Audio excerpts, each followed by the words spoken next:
أشهد أن محمد رسول الله۔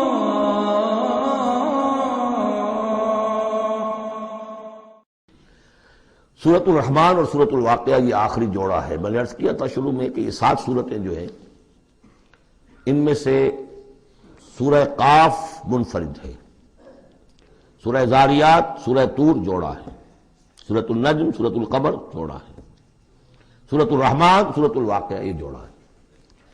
یہ جوڑا بڑا عجیب ہے۔ قرآن مجید کی یہ 2 صورتیں ایسی ہیں کہ نبوت، رسالت، وحی، ان تینوں کے ذکر سے بالکل خالی، ذکر ہی نہیں۔ ہر صورت کا اپنا ایک مزاج ہے، اپنی ایک خاص شان ہے اس میں۔ اور دوسرے یہ کہ سورہ رحمان جو ہے یہ واحد صورت ہے پورے قرآن میں جس میں مسلسل خطاب جنوں اور انسانوں سے متواتر ہو رہا، پیرلل۔ ویسے تو یہ کہ یہ بات میں عرض کر چکا ہوں کہ جنوں میں کوئی نبی نہیں، ان میں روح نہیں ہے، روح آدم میں پھونکی گئی تھی، اور چونکہ ریسیپینٹ آف وحی از روح، تو ان کے ہاں وحی نہیں ہے۔ لہذا وہ بھی جو انسانوں میں رسول آئے ہیں انہی کی ہدایت کے پیرو رہے۔ ان میں سے جو اچھے لوگ ہیں، جو نیک لوگ ہیں، وہ ایمان لائے، جس کی ایک مثال ہمارے سامنے آ بھی چکی ہے۔ وہ جنات تھے، حضرت موسیٰ پر ایمان رکھنے والے تھے، تورات کے ماننے والے تھے، اور ان کا گزر ہوا، قرآن انہوں نے سنا، وہ ایمان لے آئے، اور پھر جا کر وہ اپنی قوم میں تبلیغ شروع کر دی۔ تو گویا کہ قرآن مجید میں جب یا ایھا الناس کہا جاتا ہے تو اگرچہ انسان مراد ہیں، لیکن یہ کہ انہی کے تابع خطاب جو ہے وہ جنات سے بھی ہے۔ لیکن اس صورت میں اس کو کھول دیا گیا۔ باقی یہ اسی پر قیاس کرتے ہوئے پورے قرآن کو سمجھیے کہ اس پورے قرآن کے مخاطب انسان بھی ہیں، جنات بھی ہیں، لیکن یہاں صرف یہ کہ اس کو ایک ایک قدم کے اوپر تثنیہ کا صیغہ، فَبِأَيِّ آلَاءِ رَبِّكُمَا تُكَذِّبَانِ فَبِأَيِّ آلَاءِ رَبِّكُمَا تُكَذِّبَانِ یا معشر الجن والانس، اے انسانوں اور اے جنات کی جماعتوں، جو کھل کر جو ہے صراحت کے ساتھ جو ہے انسانوں کے ساتھ جنات کا ذکر اور ان سے خطاب، تو صرف اس ایک صورت میں پورے قرآن مجید میں۔ ایک اور بات یہ ہے کہ اس میں 2 جنتوں کا تذکرہ ہے، اور سورہ واقعہ میں بھی ایسا ہی ہے۔ ان دونوں میں ترتیب عجیب ہے مضامین کے اعتبار سے، جس کو کہ آپ مرر امیج کہتے ہیں۔ آج کل مکان بہت سے بنتے ہیں ایسے کہ بالکل مرر امیج ہوتے ہیں کہ یوں لا کے ملا دیے تو ایک جیسے ہوں گے۔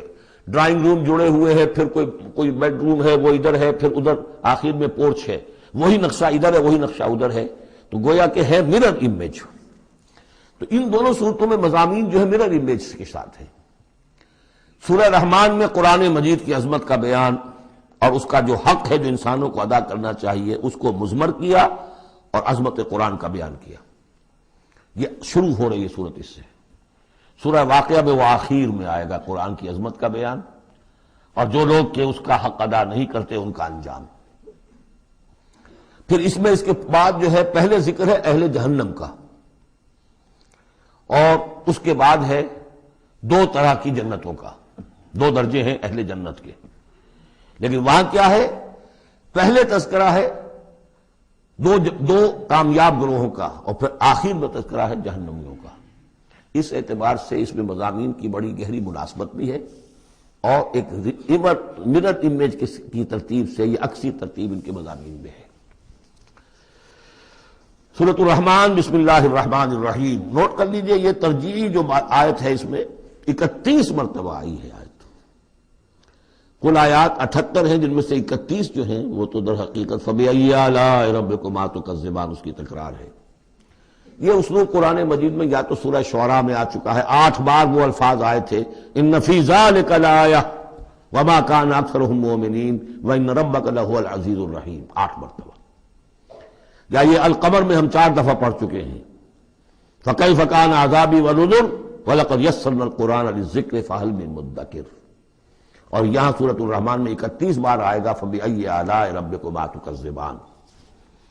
بسم اللہ الرحمن الرحیم۔ الرحمن علم القرآن خلق الانسان علمہ البیان۔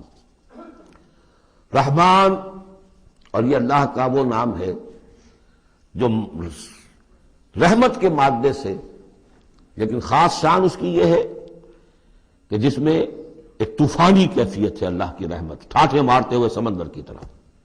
غضبان ہم پڑھ چکے ہیں 2 دفعہ، نہایت غضبناک، حضرت موسیٰ کے لیے لفظ آیا غضبان آصفہ۔ تو عرب کہے گا اگر بھوک سے مر رہا ہے انا جوعان، پیاس سے مر رہا ہے انا عطشان، تو رحمان کے وزن پر بہت مبالغہ ہوتا ہے، اور اس میں ایک شان ہوتی ہے جیسے کہ طوفانی شان، طوفان وہ بھی اسی میں ہے۔ اور رحمان وہ ہستی کہ جس کی رحمت ٹھاٹھے مارتے سمندر کے مانند ہے۔ علم القرآن، اس نے قرآن سکھایا ہے۔ یعنی یہ کہ قرآن مجید کی عظمت کا تصور کرو، یہ اللہ کی رحمانیت کا مظہر عتم ہے، اس کی رحمت کی سب سے بڑی شان، اس کا مظہر عتم جو ہے وہ قرآن ہے۔ دوسری بات یہ، اللہ کے ناموں میں چوٹی کا نام رحمان ہے، بہت پسندیدہ، رحمت کی تو ضرورت ہر شخص کو ہے۔ حضور نے فرمایا میں بھی مستغنی نہیں۔ آپ نے ایک موقع پہ فرمایا کہ کوشش جنت میں صرف اپنے اعمال کی بنیاد پر نہیں جائے گا جب تک کہ رحمت خداوندی دستگیری نہ کرے۔ اور حضرت عائشہ سے ہے یہ روایت۔ حضرت عائشہ نے پوچھ لیا، ظاہر بات ہے میاں بیوی کے درمیان ایک بے تکلفی بھی ہوتی ہے کہ کیا حضور آپ بھی؟ آپ نے فرمایا ہاں میں بھی۔ الا ان یتغمدنی ربی برحمتہ، میں بھی جنت میں نہیں جا سکوں گا مگر اس صورت میں کہ میرا رب مجھے اپنی رحمت سے ڈھانپ لے۔ تو رحمان چوٹی کا نام ہے اللہ کے ناموں میں سے، اور جو علم اللہ نے دیا انسان کو اس میں چوٹی کا علم قرآن ہے۔ ایک علم وہ ہے ریویلڈ نالج جس کی چوٹی یہ ہے، ایک علم ہے ایکوائرڈ نالج، رفتہ رفتہ انسان جا رہا ہے، لیکن سب سے اونچا علم، سب سے بڑا علم خلق الانسان، اسی نے انسان کو بنایا، اور اس کی کریشن کا کلائمیکس انسان ہے، تخلیق کی معراج انسان ہے۔ خلقتہ بیدیہ، ہم نے دونوں ہاتھوں سے بنایا ہے، جس میں عالم امر اور عالم خلق جمع ہو گئے۔ اس سے آگے علمہ البیان، جو صلاحیتیں انسان کو دی ہیں ان میں چوٹی کی صلاحیت جو ہے بیان ہے۔ انسان کو کہا گیا حیوان ناطق، نطق، قوت بیان۔ اور یہ بات ہمیں معلوم ہے کہ یہ جو انسان کا جو برین ہے، ظاہر بات ہے گوریلاز میں بھی ہے، چمپینزیز میں بھی ہے، اور بھی حیوانات کے اندر بھی ہے، گھوڑے کا بھی برین ہے، لیکن یہ برین جیسے جیسے رفتہ رفتہ لوئر اینیمل سے اوپر آپ آ کر دیکھتے ہیں، ہائیسٹ انسان کے اندر آ کر اس کا جو گرے میٹر ہے، وہ جو ہائیسٹ ایوالو فارم ہے، اس میں مختلف ایریاز ہیں۔ یہ ویژن کا ایریا ہے، آنکھ سے جو انفارمیشن جا رہی ہے وہ پھر ڈسائفر ہوتی ہے گرے میٹر کے اس پچھلے حصے کے اندر، ہیئرنگ ایریا ہے۔ لیکن سب سے بڑا رقبہ جو ہے وہ ہے اسپیچ سینٹر، اور اس کے 2 حصے ہیں، دوسرے کی بات سننا اور سمجھنا، پھر اپنی بات کہنا، یہ 2 ایسپیکٹس ہیں اس کے۔ تو اسپیچ سینٹر، اس میں دونوں چیزیں آ جائیں گی، کلام کا فہم اور پھر کلام کو دوسروں تک پہنچانا۔ تو علمہ البیان، اللہ نے صلاحیتیں تو اور بھی دی انسانوں کو بہت سی، آنکھ بھی دی، کان بھی دیا، لیکن یہ آنکھ اور کان تو حیوانات میں بھی ہے، بلکہ بعض حیوانات کی بصارت ہم سے کہیں زیادہ آگے ہے۔ بعض حیوانات وہ ہیں کہ جنہیں روشنی کی بھی ضرورت نہیں دیکھنے کے لیے، بغیر اندھیرے میں بھی دیکھتے، ہم تو اندھیرے میں نہیں دیکھ سکتے۔ اس طرح کان، گھوڑے کا کان جو ہے اس کے کان کھڑے ہو جاتے ہیں اینٹنا کی طرح سے، اگر کہیں سے آہٹ ہو، جب یہ اب تک گھوڑ سوار نے کچھ نہیں دیکھا تو نہ سنا ہے، جب ذرا سی آہٹ کہیں کہ گھوڑے نے سن لی۔ اس حوالے سے باقی چیزیں جو ہیں ان میں تو یہ کہ علیحدہ علیحدہ گنا جائے گا تو صلاحیتیں باقی شاید انسان سے بہتر بھی دوسرے حیوانات میں ہیں۔ سونگنے کی صلاحیت کتے میں جتنی ہے ہمارے پاس تو 1/100 بھی نہیں۔ حیوانات میں سونگنے کا ایریا جو ہے وہ بہت بڑا ہوتا ہے برین کے اندر، وہ سونگ کر چیزوں کو اندازہ کرتے ہیں کھانے کی ہے کہ نہیں ہے۔ لیکن انسان کے ہاں آ کر ہائیسٹ لیول آف برین میں یہ اسپیچ سینٹر ہے۔ اب یہ جو 4 آیتوں سے 3 جملے بنے، الرحمن آیت 1 ہو گئی لیکن جملہ تو نہیں بنا، الرحمن مبتدا ہے، علم القرآن خبر ہے، جملہ اب بنا، تو جملے 3 ہوئے، الرحمن علم القرآن خلق الانسان علمہ البیان۔ اس کو جو ریشو پروپورشن کا قاعدہ ہوتا تھا نسبت و تناسب کا حساب میں، ارتھمیٹک میں 3 ویلیوز دی گئی ہیں، چوتھی تلاش کرو، چوتھی ویلیو اس میں کیا ہے جو مضمر ہے، چھپی ہوئی ہے۔ انسان کو جو بہترین صلاحیت اللہ نے دی ہے قوت بیان، اس کا مصرف بھی ہونا چاہیے بہترین۔ اس کا بہترین مصرف یہ ہے کہ قرآن سمجھو اور سمجھاؤ، قرآن پڑھو اور پڑھاؤ۔ جیسے کہاوت ہے کہ توپ اس لیے نہیں بنتی کہ اس سے مکھیاں ماری جائیں، اسی طرح اتنی بڑی صلاحیت جو تمہیں اللہ نے دی ہے، اسی صلاحیت کو وکلاء استعمال کرتے ہو، جو اچھا آرگو کر سکے اس کی فیس بڑھتی چلی جاتی۔ ڈیماگوگ کوئی لیڈر ہے، بڑی اچھی تقریر کر سکتا ہے، وہ مرنے مارنے پر جو ہے مجمع کو آمادہ کر دے گا، لوگوں کو آمادہ کر دے گا، وہ اپنی گردنیں کٹوا دیں گے، لیڈر بن جائے گا۔ تو یہ صلاحیت جو ہے اس لیے نہیں ہے کہ تم دنیا میں لیڈریاں اپنی بناؤ اس کے ذریعے سے، اس کا مصرف کیا ہے؟ قرآن سمجھو اور سمجھاؤ۔ یہ ہے بیان، اللہ کا بیان۔ اس بیان کو سمجھنا، پہلے تو اسپیچ سینٹر کا وہ حصہ جو ہے اس کو سمجھے، اور پھر اسپیچ سینٹر کا جو دوسرا جو حصہ ہے وہ اس کو بیان کرے۔ چنانچہ اس کو کھول کر بیان کر دیا محمد رسول اللہ صلی اللہ علیہ وسلم نے۔ حدیث ہے آپ کی جس کے راوی ہیں عثمان ابن عفان۔ دیکھیے نام کے اندر بھی وہ قافیہ مل رہا ہے، الرحمن علم القرآن خلق الانسان علمہ البیان عن عثمان ابن عفان۔ اب عفان کے بیٹے عثمان نے روایت کیا، حضور نے فرمایا خیرکم من تعلم القرآن وعلمہ، اور خیر یہاں پر سپرلیٹ کے سلسلے میں آ رہا ہے، تم میں بہترین لوگ وہ ہیں جو قرآن سیکھیں اور سکھائیں۔ اب سورہ قمر کے فوراً بعد یہ وَلَقَدْ يَسَّرْنَا الْقُرْآنَ لِلذِّكْرِ فَهَلْ مِن مُدَّكِرٍ الرحمن علم القرآن خلق الانسان علمہ البیان الشمس والقمر بحسبان۔ یہ سورج اور چاند سب ایک حساب کے ساتھ ہیں، ان کی گردش حساب کے ساتھ ہے، اسی حساب سے دن بن رہے ہیں، راتیں بن رہی ہیں، ہفتے اور سال اور مہینے بن رہے ہیں۔ والنجم والشجر یسجدان، نجم جو ہے تو ستارے، سورج اور چاند کے مناسبت سے تو اس کے لیے ستارے کی مفہوم ہے، لیکن نجم جو عربی زبان میں جھاڑیوں کو بھی کہتے ہیں جو زمین میں ہوتی ہیں، کیونکہ یہ ستارے بھی زمین میں اتنے نظر آتے ہیں جیسے کہ جھاڑیاں ہوں۔ والنجم والشجر یسجدان، شجر کے حوالے سے اگر ترجمہ کرتے ہیں تو وہ جھاڑیاں، یہ بھی سجدہ کرتے ہیں، اللہ کے سامنے سربسجود ہوتے ہیں، ان کے سائے جیسا کہ کئی دفعہ آ چکا ہے۔ وَالسَّمَاءَ رَفَعَهَا وَوَضَعَ الْمِيزَانَ، اور آسمان کو اس نے بلند کیا اور اس میں رکھے ترازو۔ یہاں اس سے مراد وہ ترازو نہیں ہے جو کہ تولتی ہے دنیا کے اندر، اس میں بیلنس ہے، کاسمک بیلنس۔ آسمان اور زمین کے اندر، آسمان میں جتنے اجرام سماویہ ہیں، ان کو جو چیز تھامے ہوئے ہے، قائم رکھے ہوئے ہے، وہ ایک بیلنس ہے۔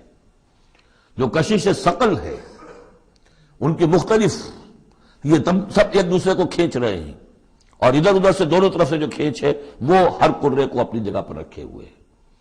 یہ بیلنس جب ذرا سا گڑبڑ ہوگا اور یہ کرے آپس میں ٹکرا جائیں گے، فاصلے ہی کہیں تو ہوتا ہے conversely proportional to the distance, لہذا جو گریویٹیشنل فورس ہے، اگر ایک طرف سے ذرا فاصلہ کم ہو گیا اس کا مطلب دوسری طرف بڑھ گیا، تلپٹ ہو جائے گا۔ یہ کاسمک بیلنس ہے۔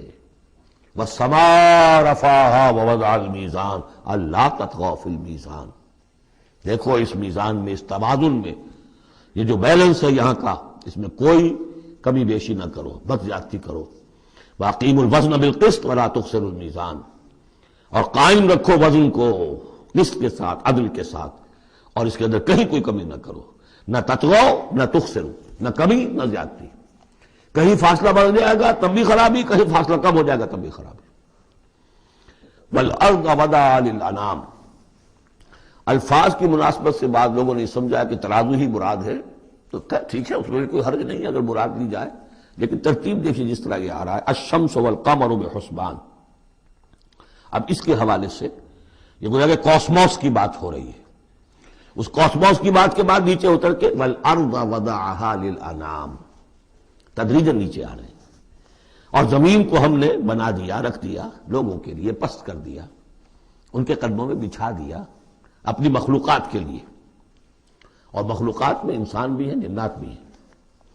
فیہا فاکہۃ، اس میں میوے ہیں، والنخل، اور کھجوریں ہیں، ذات الاکمام، جن پر کے غلاف چڑھے ہوتے ہیں، والحب ذو العصف، اور اناج ہے جس کے ساتھ بھس بھی ہوتا ہے، والریحان، اس کے دو ترجمے ہیں، ایک تو یہ کہ اور خوشبودار پھول بھی ہے، یا یہ کہ اور دوسری غذائیں بھی ہیں۔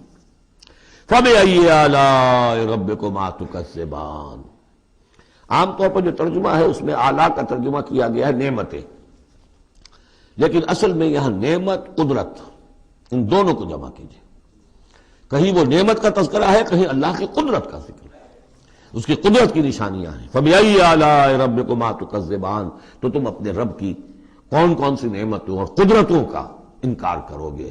تکذبان صیغہ ہے تثنیہ کا، دونوں سے خطاب ہو رہا ہے، انسانوں سے اور جنوں سے، اور یہ بات آگے چل کر واضح ہو جائے گی۔ خلق الانسان من صلصال کالفخار، ہم نے بنایا انسان کو اس صلصال سے، اس سوکھی ہوئی خشک مٹی سے، وہ گارا سنا ہوا گورا، صلصال من حمإ مسنون، اور جب وہ اتنا سوکھ گیا کہ کھنکنے لگا، کالفخار، جیسے ٹھیکرا ہوتا ہے، اسے بنایا۔ وَخَلَقَ الْجَانَّ مِن مَّارِجٍ مِّن نَّارٍ، اور جنات کو ہم نے بنایا آگ کی لپٹ سے، جس کو کہ ہم اس سے پہلے پڑھ چکے ہیں سورہ ہجر میں، نار السموم، لو جیسی ہوتی ہے جس کے اندر کی آگ ہوتی ہے۔ تو ایسے ہی وہ جو فلیم ہوتا ہے، شعلہ، اس کا ایک حصہ تو ہے جو نظر آتا ہے، اور ایک حصہ وہ جو نظر نہیں آتا، وہ جو اوپر کا حصہ ہے وہ ہے جہاں پہ سب سے زیادہ ہیٹ، ٹیمپریچر ہائیسٹ وہاں ہوتا ہے، وہ ہے مارج من نار۔ فَبِأَيِّ آلَاءِ رَبِّكُمَا تُكَذِّبَانِ، رب المشرقین و رب المغربین، وہ رب ہے مشرقوں کا بھی، دونوں مشرقوں کا اور دونوں مغربوں کا۔ یہ تسنیہ کی جو مناسبت سے یہاں پر مشرقین و مغربین کہا، کہیں مشارق والمغارب ہے، رب المشارق والمغارب، کہیں مشرق و مغرب ہے، اور یہ سب ٹھیک ہے، مشرق و مغرب واحد کی حیثیت سے بھی درست ہے، اور مشرقین اور مغربین، اس وقت کا جو مشرق ہے جہاں سورج نکل رہا ہے، اس کے مقابلے میں مغرب ہے جہاں وہ ڈوبے گا، لیکن وہی مغرب وہ مشرق ہے، دوسرے ہمارا جو پیچھے جو حصہ گلوب کا اس کا مشرق ہے، اور جو ہمارا مشرق ہے وہ اس کا مغرب ہے، تو دو مشرق دو مغرب۔ پھر یہ کہ ہر نقطہ جو ہے زمین پر وہ مشرق بھی ہے مغرب بھی ہے، کسی نہ کسی وقت وہاں پر سورج جو ہے طلوع ہو رہا ہے، کبھی وہاں پر غروب ہو رہا ہے، تو مشارق والمغارب۔ لیکن یہاں پر تسنیہ کی مناسبت سے رب المشرقین و رب المغربین، دونوں مشرقوں کا رب مالک اور دونوں مغربوں کا۔ فَبِأَيِّ آلَاءِ رَبِّكُمَا تُكَذِّبَانِ، مَرَجَ الْبَحْرَيْنِ يَلْتَقِيَانِ، اس نے چلا دیے دو دریا جو آپس میں ملے ہوئے بھی ہیں، بینہما برزخ لا یبغیان، لیکن ان کے مابین ایک ایسا پردہ حائل ہے کہ وہ ایک دوسرے میں گھستے نہیں ہیں، داخل نہیں ہوتے، اپنی حد کے اندر رہتے ہیں۔ یہ ہیں گرم روئیں چلتی ہیں ٹھنڈے پانی کے سمندر میں، یا جیسے کہ کابل پر نظر آتا ہے دو دریا چل رہے ہیں، دریائے سندھ کا پانی علیحدہ نظر آ رہا ہے اور دریائے کابل کا علیحدہ نظر آ رہا ہے، اور یہ اٹک پر نظر آتا ہے، اور کافی دور تک پھر یہ علیحدہ علیحدہ چل کے نظر آتے ہیں۔ فَبِأَيِّ آلَاءِ رَبِّكُمَا تُكَذِّبَانِ يَخْرُجُ مِنْهُمَا اللُّؤْلُؤُ وَالْمَرْجَانُ، اور ان دونوں سے نکلتے ہیں موتی بھی اور مونگے بھی۔ فَبِأَيِّ آلَاءِ رَبِّكُمَا تُكَذِّبَانِ وَلَهُ الْجَوَارِ الْمُنشَآتُ فِي الْبَحْرِ كَالْأَعْلَامِ، اور اس کے لیے ہی ہیں، اللہ ہی کی ملکیت ہے وہ پہاڑ جیسے جہاز، جوار المنشآت جو اونچے کھڑے رہتے ہیں اور سمندر میں ایسے ہوتے ہیں جیسے پہاڑ۔ پچھلے زمانے میں بھی تو اگرچہ بادبانی ہوتے تھے، جب بادبان کھل جاتے تھے تو بڑی اونچی جو ہے بادبان ہوتے تھے ان کے، پہاڑ کی طرح، پہاڑیاں چھوٹی چھوٹی، اور آج جو کچھ چلتے ہیں بڑے بڑے جہاز، ان کو تو دیکھیں تو واقعی تو وہ پہاڑ ہوتے ہیں سمندر میں۔ فَبِأَيِّ آلَاءِ رَبِّكُمَا تُكَذِّبَانِ كُلُّ مَنْ عَلَيْهَا فَانٍ، اب یہ جو یہاں آئی ہیں اب تک آیات، اللہ کی صنائی، اللہ کی قدرت نوٹ کریں گے جب ہم سورہ واقعہ پڑھیں گے۔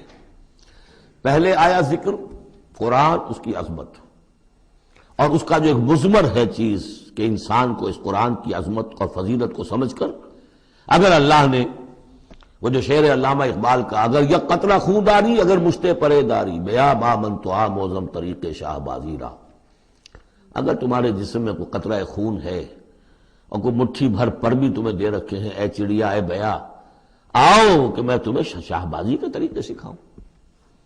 اسی طریقے سے اگر تمہیں بولنے کی صلاحیت دی ہے اللہ نے تو اس کا مصرف کیا ہے؟ خیرکم من تعلم القرآن وعلمہ. سمجھنے کی صلاحیت دی ہے، قرآن سمجھو. بیان کرنے کی صلاحیت دی ہے، بیان کرو قرآن کو. پھر یہ کہ اللہ تعالیٰ کی تخلیقی قوت، اس کا تذکرہ ہوا.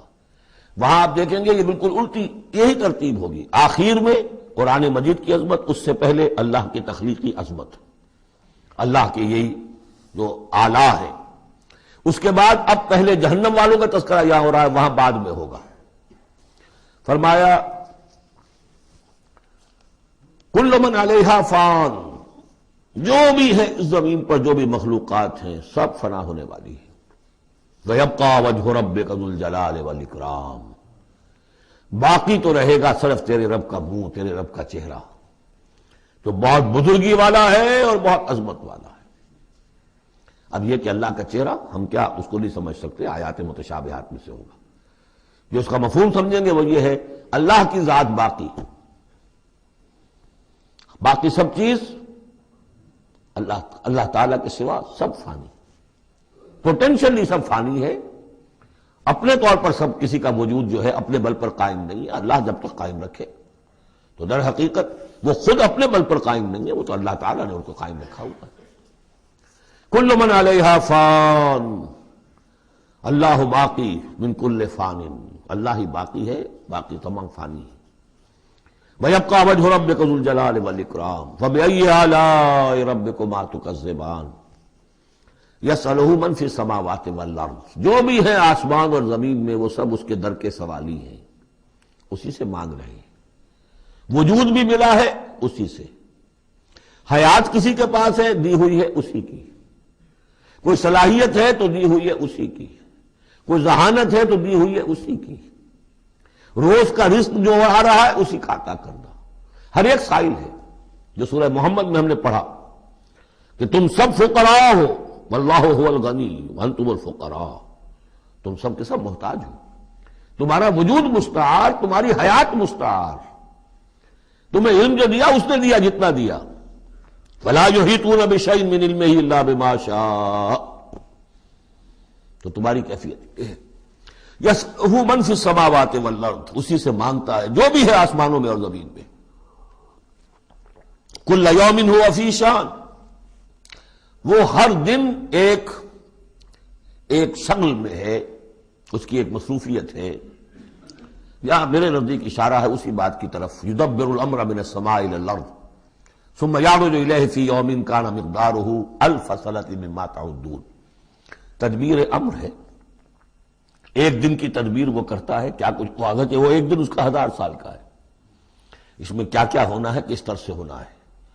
پھر وہ احکام کی تنفیذ ہوتی ہے، پھر اس کی رپورٹ ہے، اس کو واپس جاتی ہے.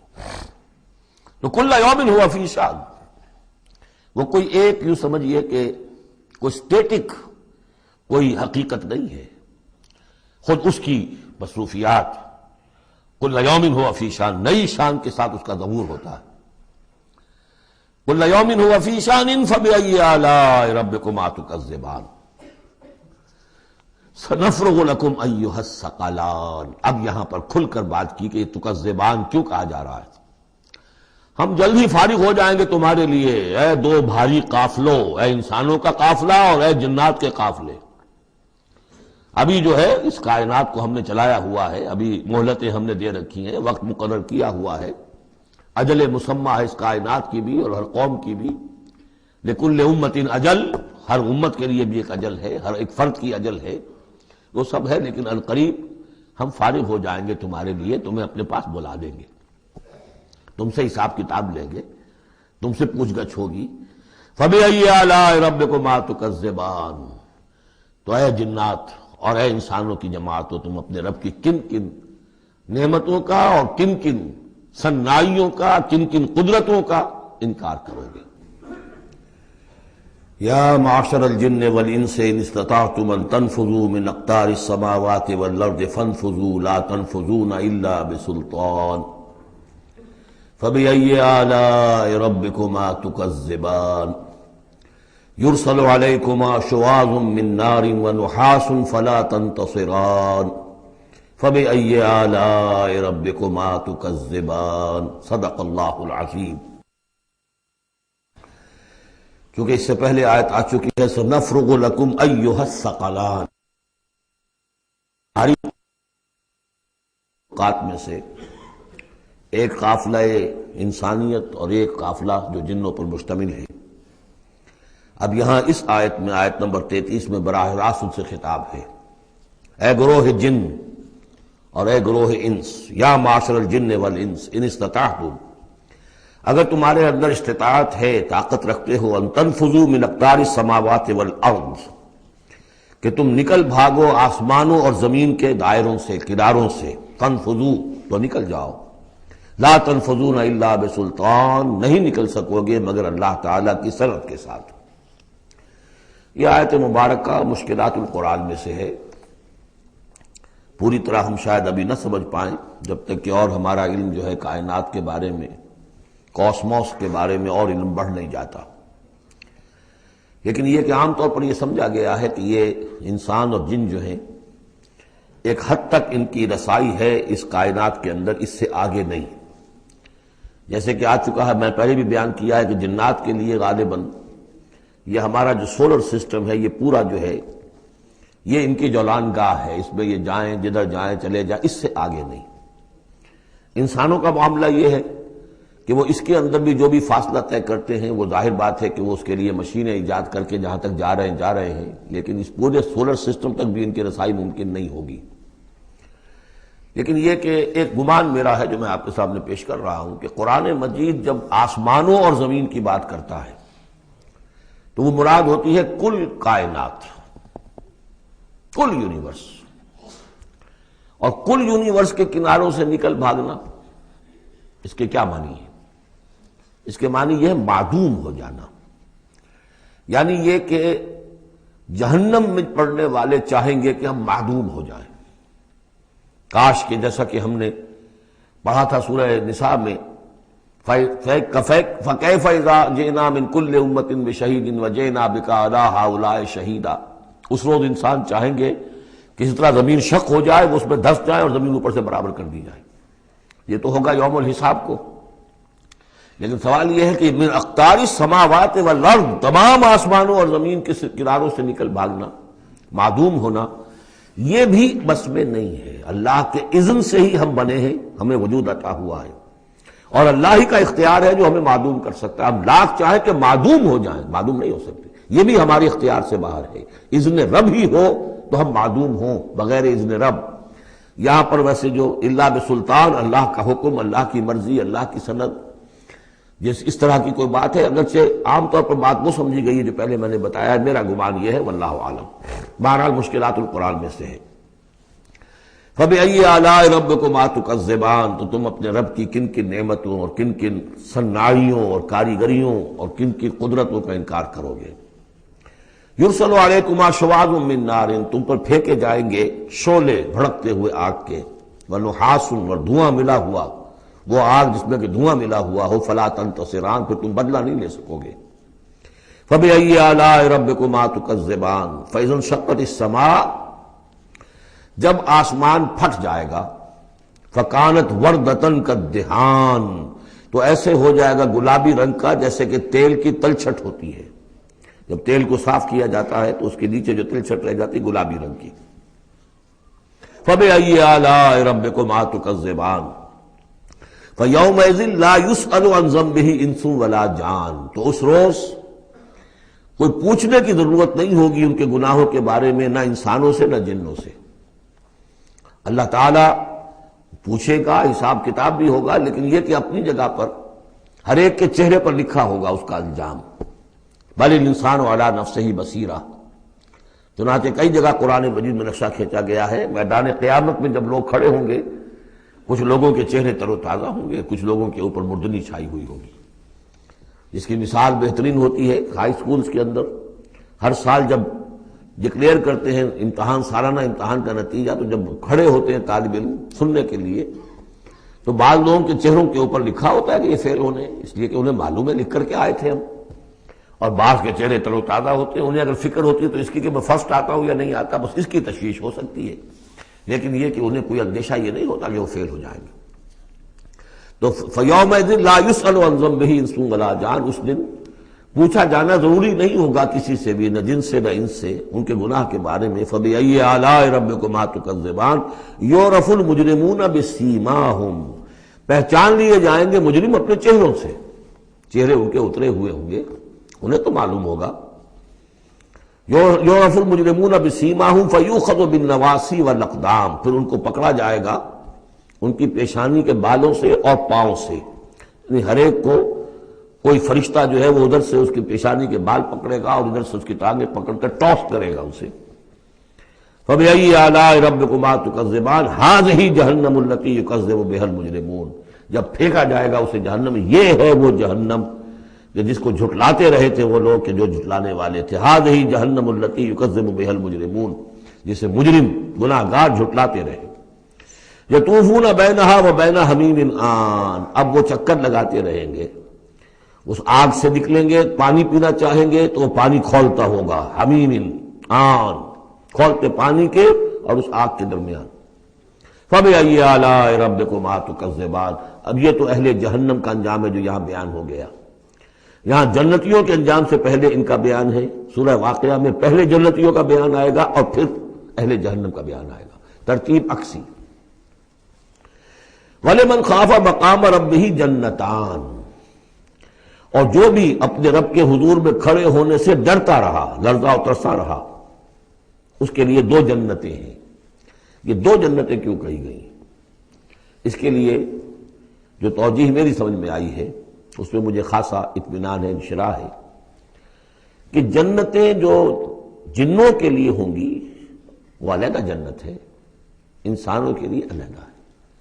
ظاہر بات ہے دونوں کے احساسات جدا ہیں، دونوں کے ذوق جدا ہیں، دونوں کے مذاق جدا ہیں، لہذا ایک جنت ہے کہ جو انسانوں کے لیے ہے اور ایک جنت ہے کہ جو جنات کے لیے ہے۔ ایک ہی طرح کی چیزیں ان دونوں کے لیے پلیزنٹ اور ان دونوں کے لیے جو ہو سکتی ہیں مسرت اور سرور آمیز، وہ ایک طرح کی نہیں ہو سکتی، ان کے تقاضے مختلف ہوں گے۔ تو لمن خاف، جو ڈرنے والے ہیں ان کے لیے جنتیں فراہم کر دی اللہ نے، وہی تسلیہ کا صیغہ ہے کیونکہ یہاں جنوں اور انسانوں سے خطاب ہو رہا ہے مسلسل۔ یہ جو جنتان ہوں گی یہ ابتدائی جنتیں جن کا ذکر یہاں ہو رہا ہے، اس کے بعد دو اور جنتیں ہوں گی۔ تو جنتیوں کے دو درجے ہیں، ان میں جنات بھی ہوں گے انسان بھی ہوں گے، تو چار ہو گئے۔ کمتر درجے کے جنتی انسان اور جن دو، اور برتر درجے کے جنتی انسان اور جن دو، تو دو اور دو چار۔ تو یہاں پر اس سورہ مبارکہ میں چار جنتوں کا ذکر ہے۔ پہلے یہ کمتر درجے کے جنتیوں کا ذکر ہو رہا ہے۔ وَلِمَنْ خَافَ مَقَامَ رَبِّهِ جَنَّتَانِ فَبِأَيِّ آلَاءِ رَبِّكُمَا تُكَذِّبَانِ ذَوَاتَا أَفْنَانٍ، اس کی بہت سی شاخیں ہوں گی اس جنت کی۔ فَبِأَيِّ آلَاءِ رَبِّكُمَا تُكَذِّبَانِ فِيهِمَا عَيْنَانِ تَجْرِيَانِ، ان دونوں میں چشمے ہیں۔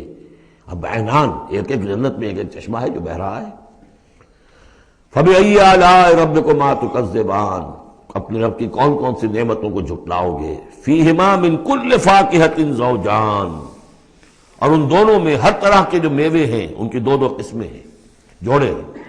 فَبِأَيِّ آلَاءِ رَبِّكُمَا تُكَذِّبَانِ مُتَّكِئِينَ عَلَىٰ فُرُشٍ بَطَائِنُهَا مِنْ اسْتَبْرَقٍ وَجَنَى الْجَنَّتَيْنِ دَانٍ، اور وہ وہاں تکیہ لگائے ہوں گے، سہارا لگائے ہوں گے ایسے فرشوں پر کہ جن کے استر بنے ہوئے ہوں گے گاڑھے ریشم کے، استر ہوں گے گاڑھے ریشم کے، تو جو ان کا اصل جو اوپر کا حصہ ہوگا وہ کس شے کا ہوگا، گویا کہ وہ تمہارے تصور سے باہر ہے۔ وَجَنَى الْجَنَّتَيْنِ دَانٍ، اور دونوں جو باغ ہیں دونوں جنتوں کے، ان کے جو پھل ہیں میوے وہ جھک رہے ہوں گے نیچے کو ہوں گے، تاکہ آرام سے جنتی جو ہے جو چاہے حاصل کر لے۔ فَبِأَيِّ آلَاءِ رَبِّكُمَا تُكَذِّبَانِ فِيهِنَّ قَاصِرَاتُ الطَّرْفِ، ان جنتوں میں ہوں گی وہ عورتیں کہ جن کے نگاہیں نیچے جھکی ہوئی ہوں گی۔ عورت کے اندر شرم اور حیا جو ہے اس کا خاص زیور ہے، یہ خود اس کے حسن کا ایک حصہ ہے۔ تو نگاہوں کا نیچا ہونا یہ اصل میں حیا اور شرم کی علامت ہے، نیچے نگاہ والی۔ لم یطمثن انس قبلہم ولا جان، ان کو چھوا نہیں ہوگا اس سے پہلے نہ کسی انسان نے نہ جن نے، ان سے پہلے۔ یعنی ظاہر بات ہے کہ جو جنوں کی جنت ہے اس میں ان کی مناسبت سے ان کے لیے بیویاں ہوں گی، اور جو مردوں کی انسانوں کی جنت ہے ان کے لیے ان کی مناسبت سے ہوں گی، اور وہ جو ہوں گی جو جنت جو جنات کی ہے ان میں جو بھی ان کے لیے ہوں گی ان کی بیویاں انہیں بھی کسی جن نے پہلے چھوا نہیں ہوگا، اور اسی طرح انسانوں کے لیے جو جنت ہوگی اس میں جو ان کی بیویاں دی جائیں گی ان کو کسی انسان نے پہلے نہیں چھوا ہوگا۔ فَبِأَيِّ آلَاءِ رَبِّكُمَا تُكَذِّبَانِ كَأَنَّهُنَّ الْيَاقُوتُ وَالْمَرْجَانُ، وہ جو ہوں گی بیویاں دی جائیں گی ان جنتوں میں وہ ایسے ہوں گی جیسے لال اور مونگے۔ فَبِأَيِّ آلَاءِ رَبِّكُمَا تُكَذِّبَانِ هَلْ جَزَاءُ الْإِحْسَانِ إِلَّا الْإِحْسَانُ، کیا احسان کا، بھلائی کا، نیکی کا بدلہ احسان اور بھلائی کے سوا بھی کچھ ہو سکتا ہے؟ ان لوگوں نے اللہ کے لیے، اللہ کے دین کے لیے، اللہ کے احکام کی پابندی میں جو کچھ بھی انہوں نے محنتیں کی، کوششیں کی، اب ظاہر بات ہے کہ اللہ تعالیٰ کو اس کا بدلہ انہیں دینا ہے انہی صورتوں میں۔ وَمِن دُونِهِمَا جَنَّتَانِ، اور ان سے پرے دو جنتیں اور ہیں۔ اب اس میں مفسرین کے مختلف اقوال ہیں، پہلی جنتیں کن کی ہیں، دوسری جنتیں کن کی ہیں، اس لیے کہ اس کے لیے دو الفاظ جو آئیں گے سورہ واقعہ میں آئیں گے کہ ایک اصحاب الیمین ہے اور ایک مقربون ہے۔ ایک وہ ہے جو آگے اللہ کے بہت ہی مقرب بارگاہ ہو جاتے ہیں، اولئک المقربون، اور ایک وہ ہے کہ جو داہنے والے ہیں، اور ایک ہے شمال والے۔ تو ایک تو ہے بنیادی، یہ گمراہ تھے، یہ جہنمی، یہ نیک تھے، اور یہ جو ہے جنتی ہیں، لیکن ایک ہے بہت آگے والے، فالسابقون السابقون اولئک المقربون، وہ لوگ جو آگے نکل جانے والے ہیں، وہ جو بلندتر نیکیوں والے ہیں، بلندتر مقامات والے ہیں۔ جیسے کہ سورہ توبہ میں ہم نے پڑھا تھا والسابقون الاولون من المہاجرین والانصار والذین اتبعوہم بإحسان، تو دو درجے ہو گئے تھے۔ تو اس طرح یہاں پر جو میرے نزدیک پہلی جنتوں کا تذکرہ جو ہے وہ در حقیقت ہے جو کم تر جنتی ہیں، اصحاب الیمین، اور اب جو تذکرہ ہو رہا ہے وہ ہے جنت ان کی کہ جو مقربین بارگاہ ہے، سابقین۔ وَمِن دُونِهِمَا جَنَّتَانِ، اور ان دونوں کو پرے اور دو جنتیں ہوں گی۔ فَبِأَيِّ آلَاءِ رَبِّكُمَا تُكَذِّبَانِ، یہ بھی دو ہوں گی، ایک جنات کے لیے اور ایک انسانوں کے لیے۔ مُدْحَامَّتَانِ، بڑے گہرے سبز رنگ کی جنتیں ہوں گی، سبز کاہی جسے ہمارے ہاں کہا جاتا ہے، گہرا سبز، سیاہی مائل سبز، اتنی گہرا سبز ہو کہ سیاہی مائل ہو جائے، یہ میں ابھی عرض کروں گا، اس کی ایک خاص پس منظر ہے۔ فَبِأَيِّ آلَاءِ رَبِّكُمَا تُكَذِّبَانِ فِيهِمَا عَيْنَانِ نَضَّاخَتَانِ، اس میں دو چشمے ہیں ابلتے ہوئے۔ فَبِأَيِّ آلَاءِ رَبِّكُمَا تُكَذِّبَانِ فِيهِمَا فَاكِهَةٌ وَنَخْلٌ وَرُمَّانٌ، اس میں میوے ہیں، کھجوریں ہیں، انار ہیں۔ فَبِأَيِّ آلَاءِ رَبِّكُمَا تُكَذِّبَانِ، یہ یوں سمجھیے کہ ایک تو ہے خالص عربی ذوق اور عرب کا جو ایک خاص ماحول تھا، اور خاص طور پر عرب کا وہ علاقہ جس میں قرآن نازل ہوا ہے، حجاز، پہاڑی علاقہ ہے، اس میں جب آتے تھے چشمے اور جب بہہ جاتی تھی وادیاں تو ابلتی ہوئی پہاڑی، چونکہ چشمے جیسے ہوتے ہیں پہاڑی نالے، تو ان کے اندر جوش و خروش ہوتا ہے۔ اور دوسرے کہ وہاں پر جو باغات ہوتے تھے کھجور کے درخت، اور وہاں پر وہ سبزی جو رنگ ہے ان کا وہ سبزی مائل گہرا، اور اسی کے اندر پھر جو چھاؤں ہے، تو جو ان کا تصور ہے ایک عربی ذوق ہے، ایک عجمی ذوق ہے۔ وہ عجمی ذوق ہے جو پہلے بیان ہوا ہے، عربی ذوق ہے جو اب بیان ہو رہا ہے۔ فیہما فاکہۃ ونخل ورمان، اب یہ چیزیں جو ہیں یہ عرب کے اندر کھجوریں ہیں، انار ہے۔ فبأی آلاء ربکما تکذبان فیہن خیرات حسان، اس میں ہوں گی بہت ہی اچھی عورتیں، نہایت خوبصورت۔ فبأی آلاء ربکما تکذبان حور مقصورات فی الخیام، اب یہاں حور کا لفظ آیا، پہلے میں نہیں آیا ہے، پہلے میں یہ تو آیا ہے فیہن قاصرات الطرف لم یطمثن انس قبلہم ولا جان، لیکن لفظ حور یہاں آیا ہے۔ اسی کو نوٹ کریں گے کہ سورہ واقعہ میں بھی ایک کے ساتھ حور کا لفظ آئے گا، دوسرے کے ساتھ نہیں۔ حور مقصورات فی الخیام، اب یہ بھی عرب پس منظر ہے، خیموں میں رہنے والے وہ حوریں کہ جو خیموں میں رکی رہنے والی ہوں گی۔